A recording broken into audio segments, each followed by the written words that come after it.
Olá! Sejamos todos bem-vindos ao estudo através da Associação Espírita Allan Kardec de São José do Rio Preto, para a gente falar do céu e inferno ou a justiça divina segundo o Espiritismo. Vamos acolher nossos corações, agradecendo a Jesus essa doce oportunidade de conhecimento, de nos aprofundarmos nas leis de Deus, descobrindo as questões espirituais que nos envolvem, na comunicabilidade dos espíritos e o entendimento que nos é possível nesse nosso momento encarnatório. Desejamos muitas bênçãos para todos nós em todos os dias de todas as nossas vidas. Nosso assunto de hoje é sobre os suicidas, na segunda parte do nosso livro, capítulo 5. O suicídio é uma questão que tem sido levantada muitas vezes na nossa sociedade, inclusive Setembro Amarelo, para a gente poder falar sobre ele. Lembramos que tirar a própria vida é uma infração às leis de Deus, que por mais difícil que a gente esteja enfrentando um desafio aqui na Terra, ainda é melhor a gente tentar resolvê-lo por aqui, ao invés de eliminar o nosso sofrimento através de uma morte antecipada. Sabemos que as pessoas que tiraram a própria vida queriam se livrar de alguma dor que porventura não conseguiam mais resolver dentro de si mesmas. Tamanha dor provocou essa situação.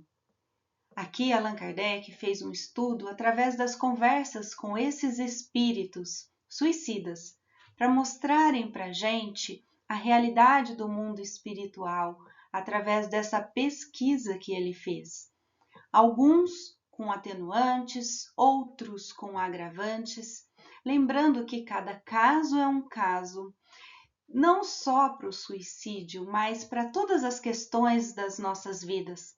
Envolvem nossas escolhas, sentimentos, as nossas motivações, as condições que somos inseridos, tudo que nos envolve é refletido em cada ato que cometemos, seja no bem ou não, pela ausência dele.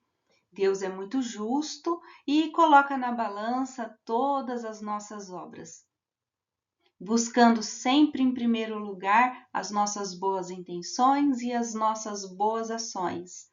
Mas mesmo que a gente esteja lotado dessas boas ações, uma infração de uma lei de Deus não deixa de nos acarretar a nossa responsabilização.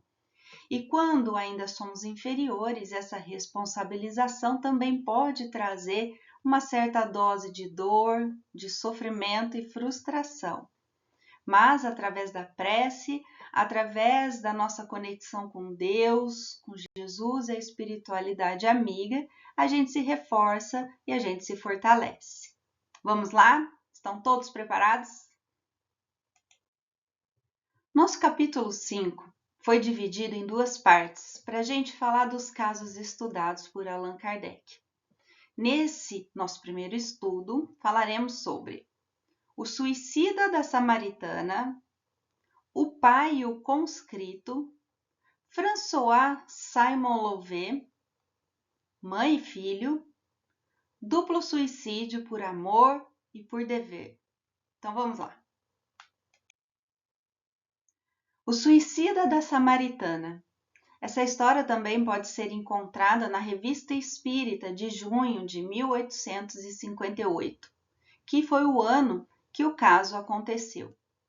Era comum as pessoas se dirigirem a um estabelecimento para se banharem, e com esse homem foi assim. Só que ele não quis se identificar, não quis dizer seu nome, sua origem, só queria tomar um banho. Se dirigiu ao lugar e depois de 2 horas, mais ou menos, o seu criado achou estranho e foi lá no quarto ver, quando descobriu que ele estava morto, degolado por uma navalha. Kardec o evocou. Ele não sabia onde ele estava. mas estava aliviado por estar ali na evocação. Ele não sabia que estava morto. Sofria muito na vida e achava que iria descansar na morte. Olha o equívoco aí. O sofrimento da vida ele queria tirar com a morte. Fugi ao sofrimento para entregar-me à tortura. O sofrimento aqui na Terra ficou pequeno por aquela constância de dor e de tormento que ele sentia no plano espiritual. Sinto os vermes a corroerem-me. Ele tinha sensações das dores do corpo e das dores da alma.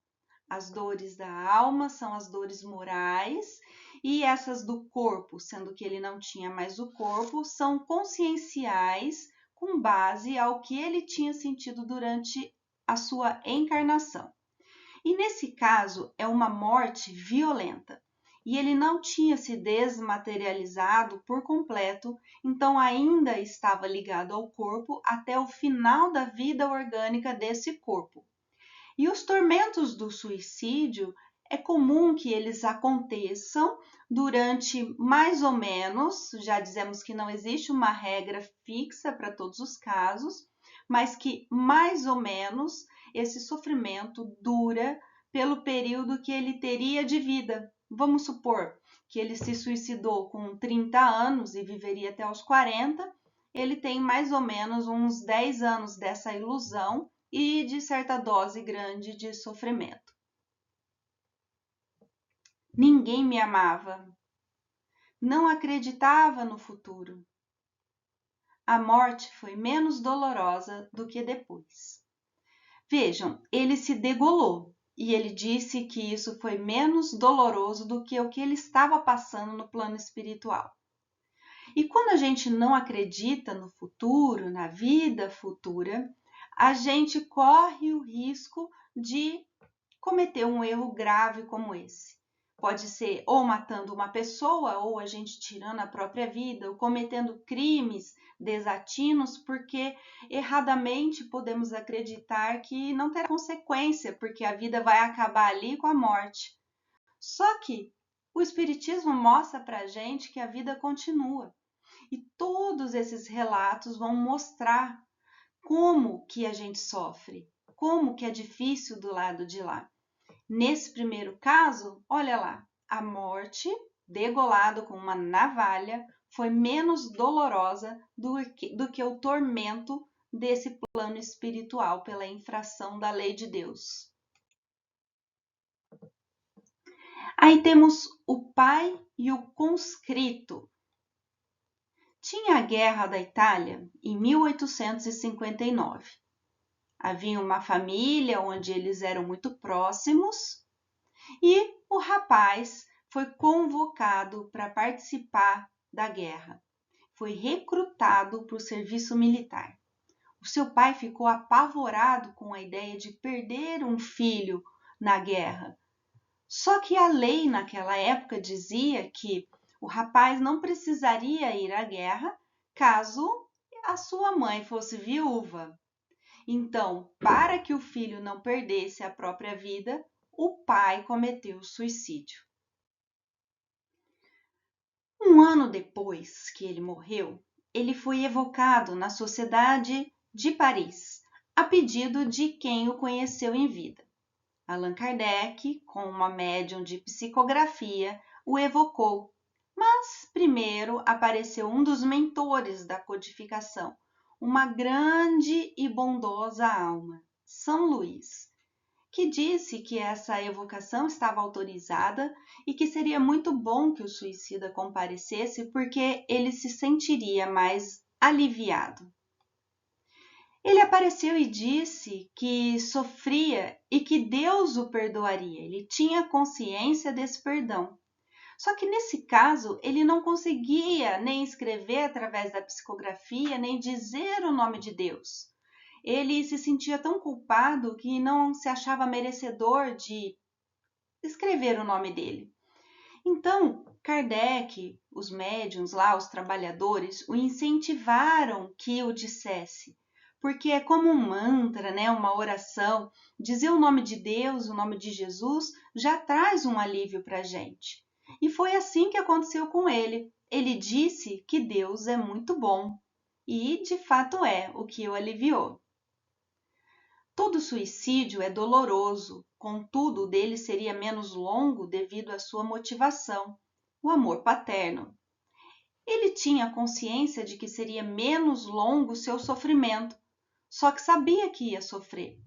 Ele assumiu esse risco e essa responsabilidade, tendo parcial ou nenhuma ou total consciência de como seria o porvir. Em nome desse amor, ele preferiu que ele perdesse a vida ao invés do seu filho. E isso é considerado como uma atenuante, só que não tira a isenção dele ter infringido uma lei de Deus. Não podemos tirar a vida de ninguém, nem mesmo a nossa. Ele sofria com a alma e com o corpo. Ele não tinha mais o corpo, mas como ainda estava conectado ao corpo porque ainda tinha vida orgânica, e esse desligamento do perispírito do nosso organismo, numa morte violenta como essa, já dissemos, demora um pouco mais. Só que também lhe consolava saber que não havia pena eterna, que um dia esse sofrimento ia acabar. São Luís disse que esse espírito sofre justamente porque lhe faltou a confiança em Deus. Em todos os casos, gente, falta confiança em Deus quando a gente comete um suicídio. Essa falta é sempre punível. A punição seria maior e mais duradoura se não houvera como atenuante o motivo louvável de evitar que o filho se expusesse à morte na guerra. Deus, que é justo e vê o fundo dos corações, não o pune senão de acordo com suas obras. Esse suicídio, ele não é desculpável de forma absoluta, mas sim de uma forma parcial, porque esse homem, ele não teve a confiança em Deus para aceitar os desígnios da providência divina. Ele não tinha certeza do que se sucederia, mas a sua ação poderia impedir o destino do seu filho. Em nome desse amor, ele teve o atenuante. A intenção era boa, o que atenuou, mas mal é sempre mal. E não podemos desculpar todos os crimes com a intenção de prestar serviços. Nesse caso, Kardec também explica como que ficaria uma mãe que mataria o filho com a finalidade de mandá-lo para o céu. Estaria em nome do amor desejando que ficasse mais perto de Deus, de acordo com, porventura, o seu conhecimento? Ou, se fosse dessa forma, isso também justificaria o crime que a gente vê muito acontecer nos fanatismos das guerras religiosas. As pessoas, nós, todos os seres humanos, nós temos o livre-arbítrio, a consciência do que nós fazemos. Dessa forma, nós abraçamos as consequências, boas ou as más, dos nossos próprios atos. Kardec. Ele diz que o suicídio mais severamente punido é o que visa conscientemente a redenção das misérias terrenas, nossas provas e expiações. Ou seja, se a gente escolhe abreviar uma prova, seja de pobreza, seja por não ser amado, seja por não ser correspondido, seja por não ter saúde, seja por qualquer motivo. Quando a gente tem essa escolha de tirar a própria vida, aí é severamente punido, porque estávamos conscientes dessa infração. Não é o caso do que aqueles que se expõem para salvar alguém. Não há intenção de se matar, é sacrifício meritório. São aquelas catástrofes, aquelas situações atípicas que acontecem e a gente tenta recuperar a vida de alguém, resolver uma situação e a gente vai com o coração limpo para realmente poder ajudar. Se porventura nesses casos a gente morre, Qual foi a nossa intenção? A gente queria ajudar, mas Deus conhece a realidade do coração. Não adianta a gente querer enganar Deus e abreviar a própria vida achando que Deus vai achar que a gente quis salvar os outros, né? Deus conhece o nosso coração. E no suicídio, a gente também tem que se lembrar de que ele traz muito sofrimento para as pessoas que ficam aqui. E tem que aguentar a nossa partida voluntária, escolhendo abreviar, porque não confiamos em Deus e não suportamos as provas que, na maior parte dos casos, nós mesmos que escolhemos na nossa programação reencarnatória. Aqui também tem uma indicação do capítulo do Evangelho segundo o Espiritismo que fala sobre isso. Essa professora, Eleide Abreu, ela morreu após tentar salvar os alunos do fogo numa creche mineira, em Janaúba, dia 5/10/2017. Eu peguei essas informações na redação da revista Marie Claire, de 7 de outubro de 2017. Ela fez uma missão, querendo salvar crianças, quando acabou perdendo a própria vida. Mas, com certeza, recebeu uma condição meritória por ter se sacrificado em benefício de outros, sem a intenção de se isentar da própria vida. Não há perigo que a providência divina não possa excluir quando a hora não é chegada. Essa frase diz assim: confia em Deus que só vai acontecer para a gente aquilo que for justo. Ah, mas e os perigos e as fatalidades? Se não for a nossa hora, a gente não vai entrar no avião que vai cair.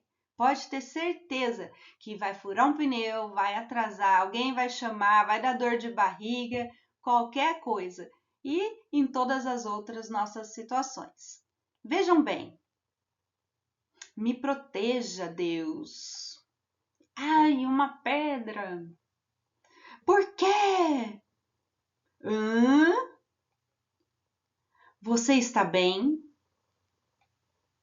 Só alguma pequena pedra pode lhe ter atingido. Nas nossas orações, às vezes a gente quer que aconteça no nosso tempo, do nosso jeito, e acha que uma pedra minúscula é um tormento que a gente tem vontade de se matar, de sumir, abandonar tudo. Quando a gente vê, olha lá, Deus segurando as pedras gigantes e só um cisco caiu em nós. Porque Deus não permite uma prova maior do que a gente possa suportar. Mesmo que ela seja pesada, o suicídio nunca é uma resposta válida, porque a gente tem os recursos e através da oração a gente consegue atrair tudo aquilo que a gente precisa, inclusive as inspirações para as ideias das soluções dos nossos problemas. François Simon Louvet era um senhor muito pobre, em 1857. Ele se acostumou a beber, se alcoolizar por conta dos seus sofrimentos. Inclusive, na sua velhice, ele chegou a passar fome e tinha desgosto por tudo que ele sofria na vida. Aí ele não suportou e se matou, se jogou de uma torre. Na evocação, quando ele foi conversar, ele disse assim que ele se arrependeu porque já era velho, faltava pouco tempo para ele viver e ele não aguentou esperar. Foi um dos arrependimentos que ele cometeu. Ele sofria muito e após a morte ele vivenciava o ato suicida o tempo todo, pulando da torre e caindo nas pedras, durante 6 anos, o tempo entre a sua morte e a evocação.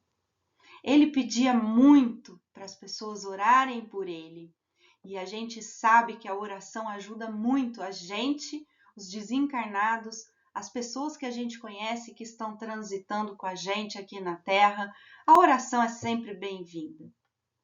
O guia do mestre, ele disse que faltou coragem para esse senhor. E em vez de ele orar para o céu como devia, entregou-se à embriaguez. atirando-se da Torre Francisco I.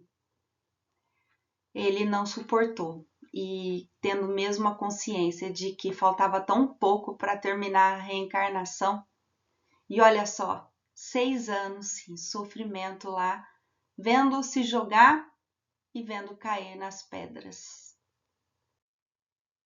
Essa história lembra do livro Pequeno Príncipe, quando ele visitou o planeta de um bêbado. E o Pequeno Príncipe perguntou: por que bebes? Para esquecer. Esquecer o quê? Esquecer que eu tenho vergonha. Vergonha de quê? Vergonha de beber. A gente vê que isso não traz a nossa evolução. Muito pelo contrário, deixa as nossas ideias confusas. E pode ser que, assim como esse senhor, a gente queira finalizar a própria vida.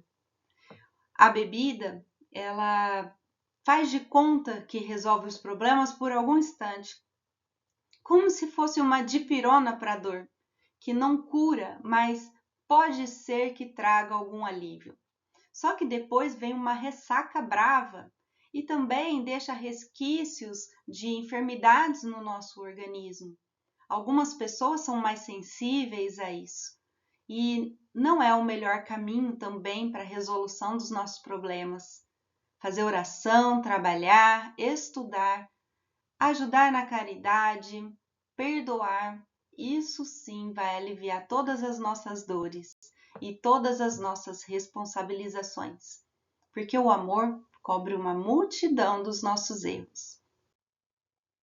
Mãe e filho. Havia um casal em 1865 que tinha 2 filhos. O mais velho, de 21 anos, estava muito enfermo e à beira da morte. A mãe, que era muito ligada a ele, chegou para ele e disse que se ele morresse, logo ela o encontraria. As pessoas ouviram, mas pensaram que fosse até um desabafo de uma mãe no leito de morte do próprio filho.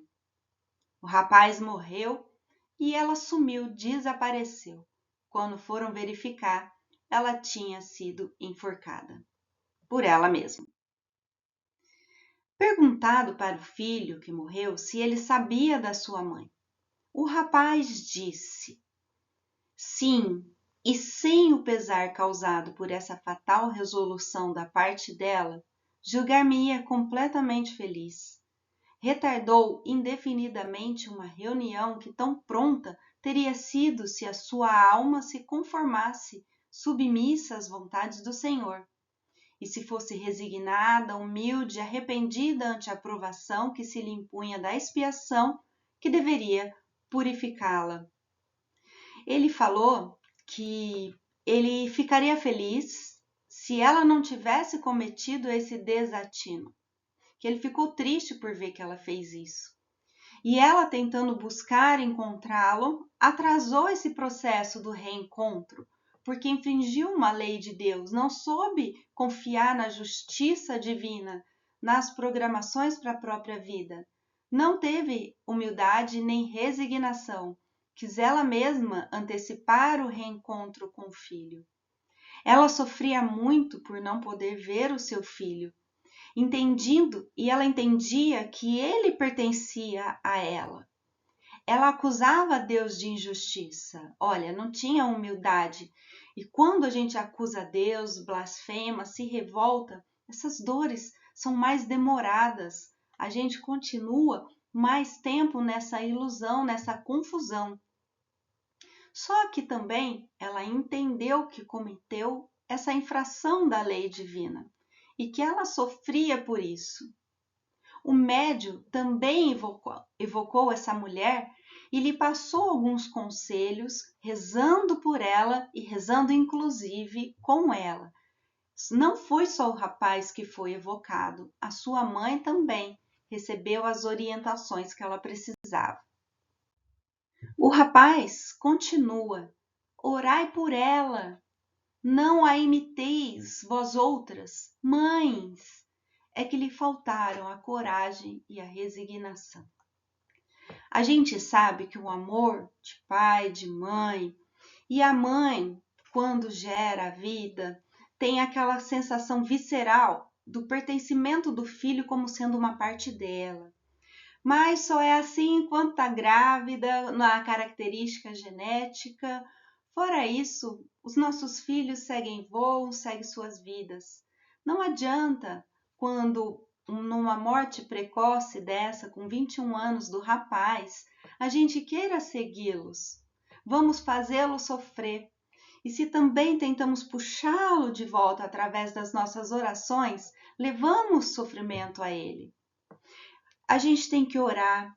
A saudade traz lágrimas e vamos chorar de saudade positiva, não querendo amarrá-lo ou levando a responsabilidade como uma culpa de Deus. As leis divinas operam por si mesmas e existe justiça, existe misericórdia por todos os lados. Então vamos confiar e não vamos imitar essa mãe, porque os sofrimentos são muito mais pesados e duradouros do que a própria perda de um filho. Ele diz também, o nome dele, Benjamin C. Mães, que me ouvis, quando a agonia empanar o olhar dos vossos filhos, lembrai-vos de que, como Cristo, eles sobem ao cimo do Calvário, de onde deverão elevar-se à glória eterna. Porque o símbolo do Calvário mostra aquele sofrimento que Jesus passou até chegar à cruz. Só que a cruz o elevou a Deus e mostrou que a vida continua e que aquilo era um propósito divino por uma causa mais elevada. Seja qual for a nossa cruz, vamos pensar que cada uma delas nos eleva até o Pai. Duplo suicídio por amor e por dever. O ano era 1862 e essa moça chamada Palmira, ela era uma modista que conheceu dois rapazes, o B e o D. Eles estavam dispostos a se casar com ela. O seu coração era de B, mas ela se casou com um D porque ele tinha uma melhor posição social e a sua família também incentivou que assim fosse.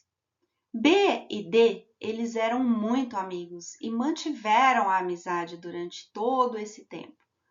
Só que B e Palmira nunca traíram D. Eles não tiveram relação extraconjugal.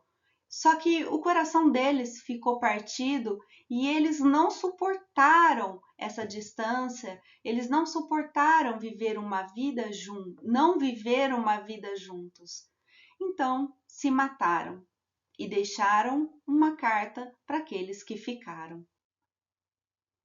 Evocada, Palmira respondeu que ela não via o seu amado B. Achou que através do suicídio fossem viver o seu amor juntos, mas suicídio não é nada romântico. Nem Romeu e Julieta se encontraram lá no céu, pode crer, porque infringiram lei de Deus, assim como a Palmira e o seu amado B. Ela sentia que sucumbiria devido às dores que ela estava sentindo. Ouvia risos infernais e vozes horrorosas, demonstrando o tormento. Sentia dor no cérebro e no coração. Não tendo mais o corpo, mas ainda tendo uma ligação ao corpo com as sensações físicas, o cérebro representando o seu conhecimento, a sua consciência do erro, o coração com as dores do amor que ela estava sentindo. Ela tinha sensações do corpo na sua alma, que agora estava desencarnada. Sentia como se o tormento fosse eterno, porque quando uma dor é muito grande, a gente acha que ela parece sem fim de tanto que ela demora. Só que o Espiritismo nos disse que não há pena eterna. Não ouvia o que o médium lhe pedia, que era para ela se arrepender e pedir perdão pelo que ela tinha feito. Só que ela tinha condição de ouvir algumas palavras da prece que ela fazia. Só tinha ouvidos para alguma palavra enquanto estava nas trevas. Seu ouvido era impedido de tudo, não tinha a audição de todas as coisas, somente de parte. Kardec nos ensina: tiveram a atenuante pelo cumprimento do dever em seus relacionamentos. B também teve um casamento. Então, Palmira e B não tiveram o adultério. E isso foi um dever nos seus relacionamentos, o que atenuou a pena deles. Contudo, tiraram a própria vida, por não suportarem as provações. O que lhes atormenta, encarnados e desencarnados, é a busca um pelo outro sem sucesso.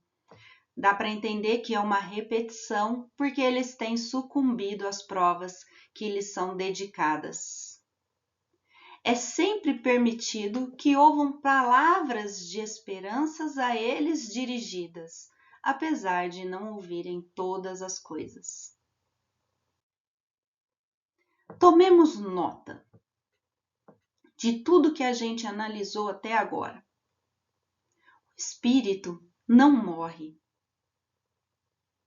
É na vida corpórea que devemos curar as feridas que nela doem.